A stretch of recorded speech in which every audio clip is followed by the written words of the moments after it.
Welcome back to our channel, your ultimate source for all the scorching drama unfolding in Los Angeles.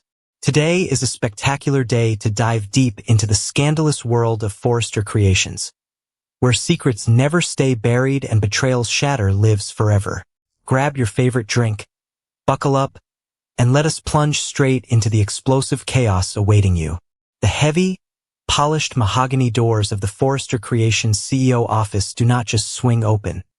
They are violently shoved apart by a man running on pure, unadulterated adrenaline and agonizing desperation. John Finnegan has just crossed the Atlantic Ocean, surviving a grueling, turbulent flight from Monaco with one singular, burning mission etched into his mind. Save his fractured marriage before it shatters into a million irreparable pieces. His heart is pounding a frantic, deafening rhythm against his ribs. His breathing is ragged, his eyes wild with the desperate hope of a husband seeking redemption. But the devastating, horrifying scene waiting for him on the other side of those doors is not a tearful reunion or a chance at forgiveness. It is a waking nightmare. It is the ultimate, catastrophic betrayal that will instantly rip his entire world apart and send shockwaves of destruction echoing through the very foundation of the Forrester empire. Let us rewind the clock to understand the sheer, explosive magnitude of this impending collision. Finn's frantic journey began on the sun-drenched, glamorous shores of the Mediterranean. The Principality of Monaco was supposed to be a romantic haven, a place to reconnect and solidify their love. Instead, it became the exact epicenter of their marital implosion. When Steffy Forrester Finnegan discovered the sinister, lurking presence of Sheila on that beach, the illusion of safety shattered. The realization that her husband had packed his mother's dark secret alongside their luggage was a betrayal Steffy could not stomach. The fury was absolute. The heartbreak was visceral. In a moment of pure, blinding rage, Steffy ripped her wedding ring from her finger, hurled it violently at Finn's chest, and fled the Principality without looking back. She boarded the first commercial flight to Los Angeles, leaving a frantic, panicked Finn desperately searching the winding streets of Monte Carlo, even bursting into an exclusive business meeting between Ridge Forrester, Brooke Logan, and an international buyer in his frantic hunt for his wife. Realizing that Steffy had already taken to the skies, Finn wasted no time. He booked the very next flight out of Nice Côte d'Azur Airport, spending countless, agonizing hours suspended over the ocean, torturing himself with every possible scenario. He replayed the moment the ring bounced off his chest on an endless, maddening loop. He rehearsed his apologies, his explanations, his desperate pleas for a second chance. He convinced himself that if he could just look into Steffy's eyes, if he could just hold her and swear that Sheila would never, ever come between them again, he could fix this. He landed at Los Angeles International Airport like a man possessed, ignoring the exhaustion seeping into his bones. He bypassed the Cliff House entirely, operating on the raw instinct that his fiercely dedicated wife would seek refuge in the one place she always felt in control, Forrester Creations. He sped through the neon-lit streets of Los Angeles, his knuckles white on the steering wheel, racing toward a destiny he could never have predicted. While Finn was battling his demons at 30,000 feet, a different kind of tragedy was unfolding inside the silent, darkened walls of the Forrester Creations executive suite. Steffy had arrived in Los Angeles completely broken, her spirit crushed under the weight of her husband's deceit. Seeking solace, she retreated to the CEO office, only to find another profoundly shattered soul drowning in the exact same ocean of despair. Carter Walton, the brilliant, steadfast chief operating officer of Forrester Creations, was a man completely undone. His world had just been violently ripped apart by Daphne Rose Walton's devastating diagnosis of premature ovarian insufficiency. The heartbreaking reality that they could not conceive a child naturally had sent Daphne spiraling into a deep, paralyzing depression, ultimately causing her to walk out on the marriage and leave Carter utterly alone. Two broken hearts, two shattered futures, one dimly lit office. It was a recipe for absolute, unmitigated disaster. Steffy, reeling from the Monaco blow-up, had heavily self-medicated on her agonizing flight home, consuming way too much alcohol in a desperate bid to numb the piercing pain of Finn's betrayal. Carter, drowning his own profound sorrows, had already opened a premium bottle of bourbon, seeking the temporary oblivion that only high-proof liquor can provide.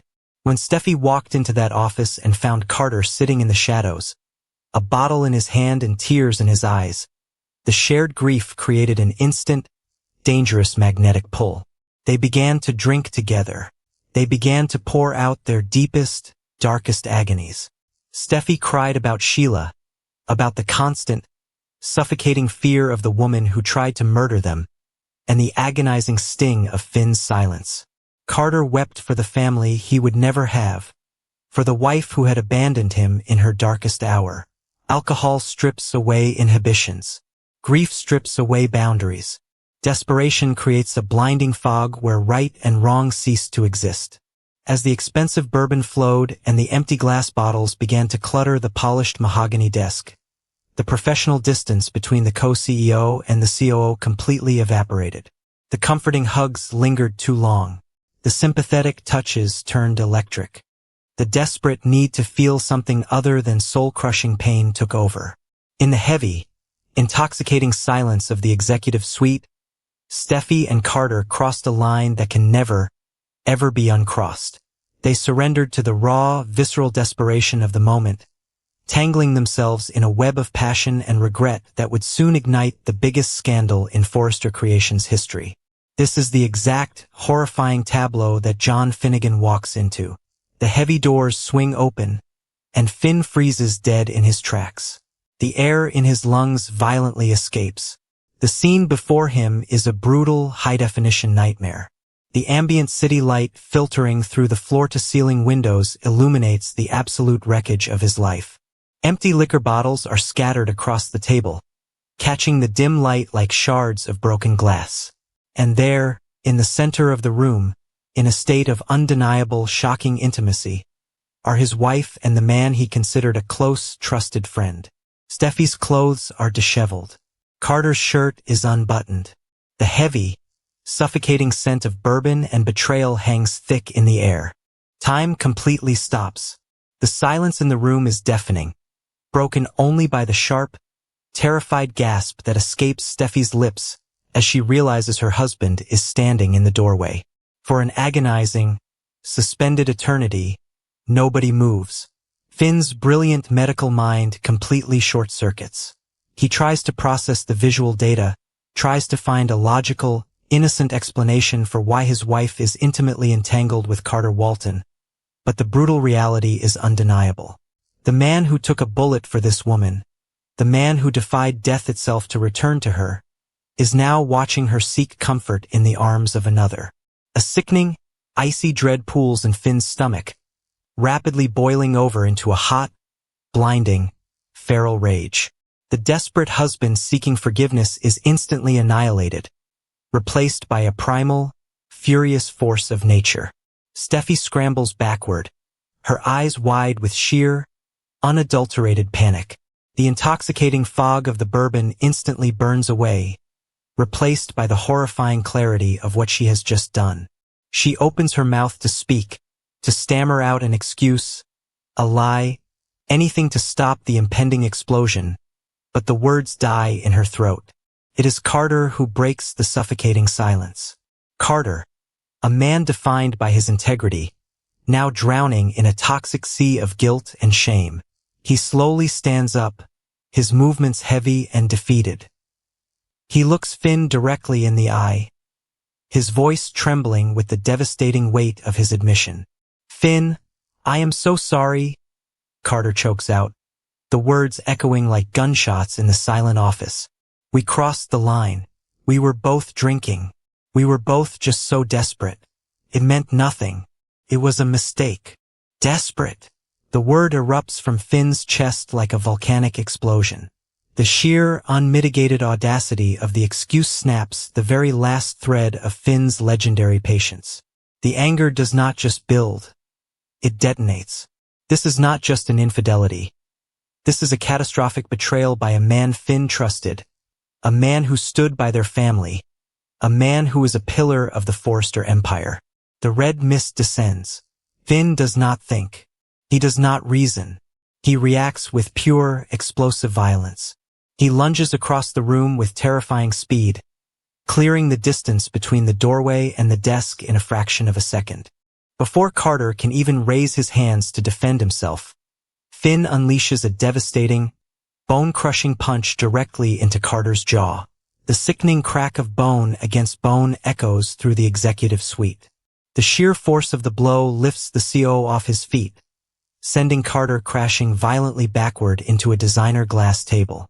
The glass shatters into 1,000 glittering pieces, raining down on the carpet as Carter crumples to the floor, blood instantly welling at the corner of his mouth. The physical violence is shocking, a brutal departure from the gentle, healing Dr. Los Angeles knows. This is a man pushed past the absolute brink of human endurance. "You son of a bitch!" Finn roars, his voice tearing at his vocal cords, the sound raw and feral. He stands over Carter, his fists clenched so tightly his knuckles are stark white, his chest heaving with exertion and fury. "You were my best friend. You looked me in the eye. You knew what we were going through.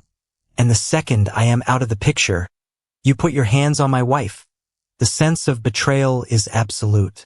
Finn's screams bounce off the corporate walls, a visceral soundtrack to the destruction of two families. He is ready to drop to the floor and unleash a barrage of punches, ready to physically destroy the man who just destroyed his future. Steffy is completely hysterical. The shock of the violence snaps her into frantic action. She throws herself between the two men, tears streaming down her face, her hands desperately grabbing at Finn's chest, trying to push him back. "Finn, stop. Please, stop," she screams, her voice cracking with pure panic. "He didn't do this. It was me. It was both of us. We were drunk. I was hurting. Please, don't do this." She is begging, pleading, trying to shield Carter from her husband's wrath. But her defense of the other man only pours highly explosive fuel onto Finn's raging fire. Finn stamps. He does not stop because of Steffy's physical strength. He stops because the sheer, sickening disgust of her touch suddenly repulses him. He looks down at the hands grabbing his shirt, the same hands that, just hours ago, hurled a symbol of their eternal love at his chest. He violently shoves her hands away, taking a massive step back as if she is radioactive. The look he gives her is one of absolute chilling revulsion. The fiery rage in his eyes suddenly freezes over into a cold, dead emptiness that is infinitely more terrifying than the shouting. "You were hurting?" Finn asks, his voice dropping to a deadly, lethal whisper that cuts through the room sharper than the broken glass on the floor. "You blew up our entire life because I kept a secret to protect you. You stood on that beach in Monaco and acted like I committed the ultimate, unforgivable sin.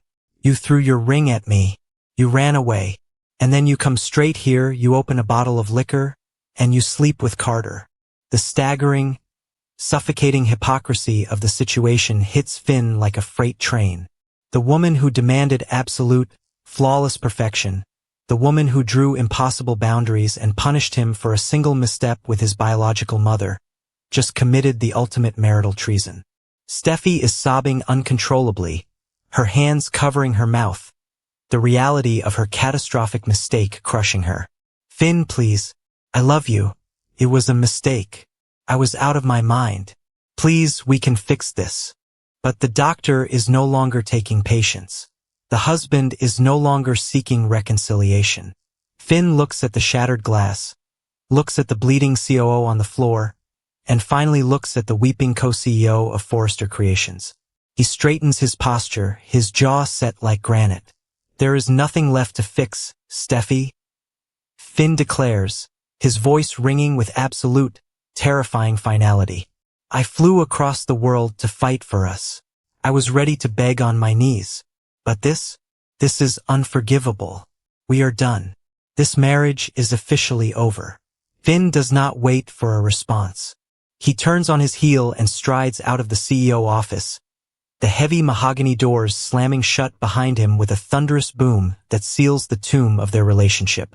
He leaves Steffy collapsing to the floor in a puddle of tears and broken glass, while Carter struggles to sit up, holding his bleeding jaw, the crushing weight of his actions settling over him. Finn walks through the silent, empty corridors of Forrester Creations, a man completely hollowed out, leaving his entire past behind him in that shattered room. The great romance of Shin has not just ended. It has been violently, brutally executed. But the fallout of this explosive confrontation extends far beyond a broken marriage. This is a catastrophic, seismic earthquake that will shake Forrester Creations to its very core. Carter Walton is not just a random man. He is the chief operating officer. Steffy is the co-CEO. These are the two central pillars holding up the entire corporate empire. The fact that they just crossed the ultimate ethical and personal line right inside the executive suite is a ticking time bomb of epic proportions. How will they possibly work together now? How will they look each other in the eye in the boardroom when the memory of this drunken, desperate hookup hangs between them like a toxic cloud? And then there is the impending, terrifying wrath of Ridge Forrester. The dressmaker is currently in Monaco, entirely oblivious to the fact that his daughter's marriage has just gone up in flames, and that his most trusted executive, his right-hand man, is the one holding the match. When Ridge finds out that Carter Walton slept with his vulnerable, intoxicated daughter, the ensuing explosion will make Finn's punch look like a gentle tap. Ridge has destroyed men for far less. The professional dynamic at Forrester Creations is about to become a bloodbath. Carter's job, his legacy, and his standing in the Forrester family are now in critical terminal jeopardy. Furthermore, this devastating internal collapse could not have come at a worse possible time for the company. Forrester Creations is already bleeding from 1,000 cuts in their vicious, escalating fashion war against Katie Logan Spencer's upstart House of Logan. With Hope Logan jumping ship to the rival label, Eric Forrester's designs at the center of a bitter dispute, and the rescheduled couture collection desperate for a flawless launch, the company needs absolute unity. Instead, the leadership team has just imploded in a scandal of epic proportions. If Katie and Bill Spencer catch wind of this catastrophic internal fracture, they will ruthlessly exploit the chaos, striking a fatal blow to Forrester's market dominance. The sharks are circling, and there is blood in the water. We also cannot ignore the most dangerous wildcard in this entire explosive equation. Sheila. Sheila is currently lurking in Monaco, waiting for her chance to strike, waiting for an opening to buy her way back into her son's life. Now that Steffy has committed the ultimate betrayal, now that the marriage is officially declared dead by Finn himself, the impenetrable fortress protecting the Finnegan family has just been blown wide open. Finn is vulnerable, heartbroken, and completely alienated from the Forresters. This is exactly the kind of emotional devastation Sheila thrives on. Will she use this catastrophic divorce to slide back into Finn's life under the guise of a comforting mother? Steffy's drunken mistake may have just handed Sheila the ultimate, golden key to victory. The shockwaves of this night will rewrite the entire landscape of Los Angeles. Will Steffy try to fight for a marriage that Finn has already pronounced dead? Or will she spiral deeper into the toxic comfort of Carter Walton's arms? Will Carter be fired, exiled from the only family he has ever truly known, paying the ultimate professional price for a moment of personal weakness? How will Daphne react when she learns that the husband she left just days ago is already entangled with his boss? And what will a completely untethered, furious John Finnegan do next now that he has nothing left to lose? The board has been violently flipped, and every single player is now scrambling for survival in the wreckage. This is not just a turning point. This is a total, irreversible paradigm shift for the bold and the beautiful. The writers have taken the simmering tensions of the summer and ignited them with a blowtorch. The pristine, untouchable image of Steffy Forrester has been deeply compromised. Her moral high ground completely obliterated by the empty bourbon bottles on her desk.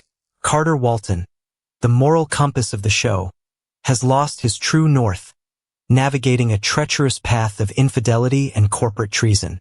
And John Finnegan, the perpetual peacemaker, has finally unleashed the beast within, proving that even the most patient man will resort to violence when his heart is ripped out of his chest. The drama is scorching, the stakes have never been higher, and the fallout will be absolutely legendary. Will Ridge destroy Carter for this ultimate betrayal? And is Shin truly dead forever? Drop your wildest theories in the comments below and subscribe now so you never miss a single explosive update.